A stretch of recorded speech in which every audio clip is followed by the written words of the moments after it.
DJ Babbu Ram चौधराना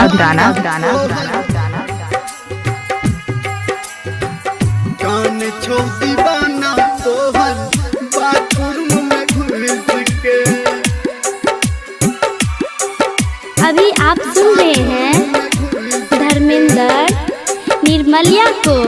हाँ हाँ, जब से गल ही ससुरा जान, जब से गल ही ससुरा जान, हमरा से तू रुइस के। कान छो दीवाना तोहर बाथरूम में घुस के। कान छो दीवाना तोहर बाथरूम में घुस के। जब से गल ही ससुरा जान, जब से गल ही ससुरा जान, हमरा से तू रुइस के। कान छो दीवाना तोहर बाथरूम में घुस के। कान छो दीवाना तोहर बाथरूम में घुस के। बब्बू राम का कॉन्टैक्ट मोबाइल नंबर 8476970003। कान छो दीवाना तोहर। अभी आप सुन रहे हैं डीजे बब्बू राम चौधराना तोहर बाथरूम में घुस के। हाल की बतेबौ तोरा हालिया में हाल के। कन कन के हमर आँख दुनू एना लगे। कन कन के हमर आँख दुनू एना लगे। हाल की बतेबौ तोरा हालिया में हाल के। कन कन के आँख हमर दुनू एना लगे।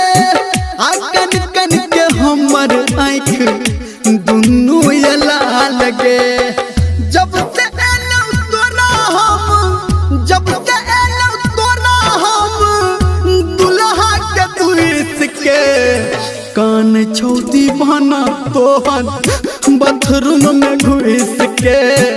कान छो दीवाना तोहर बाथरूम में घुस के।